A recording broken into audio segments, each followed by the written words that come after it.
Өнөөдрийг хүртэл Монголын улс төрчдийн гаргаж ирсэн гол алдаа нь гадныхны дэмжлэг, тусламж зөвлөгөөг үндснийхээ онцлог тохируулалгүйгээр сохроор хуулбарлах, үг дуугүй даган биелүүлэхдээ үндснийхээ язгуур эрх ашигт явц сав тохируулалгүй явж ирсэнд байгааг бас энд сануулж хэлмээр байна.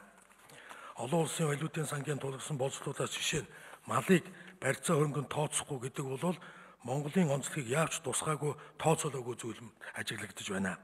Нүүдэлчин монголчуудын хувьд хэдэн мянган жилийн турш 5 хушуу мал нь үндсэн хөрөнгө болж ирсэн.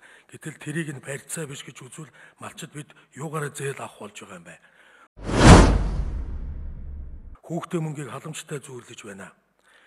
Цөөн хүн амтай Монголын хувьд энэ огт өөр зорилготой альч засгийн газар намын үед хүн амаа өсгөх тууштай бодлого болон хэлбэрлэлтгүй мөрдөх хэрэгтэй гэж бодож явдаг юм аа. Гэх мэтээр олон улсын валютын сангийн болцол дунд бодох зүйл цөөнгүй харагдсныг улсын хурлаар хэлэлцэн шийдвэрлэхдээ Монголынхаа эрх ашигыг тэргүүнд нь эренблээрэ гэж та хэлэх гэсэн юм аа. За. Ягаад гэвэл тэнд чинь зовлон ажилд оруулаад өгөөч, сургуульд оруулаад өгөөч гэж байхгүй шүү дээ. Байхгүй шүү дээ. За. Сургууль нь үнэгүй хөөе найзаа. Бүх хүүхдүүд нь үнэгүй ном, цүнх, iPad бүх юм үнэгүй цаанаас нь тавиад өгч чинь. Эмнэлэг домлог гэдэг ингээр үнэгүй үн төлбөргүй хэвтээ дэмжлүүл чинь. Халамжинд дэмжсэн юм шүү энэ үү?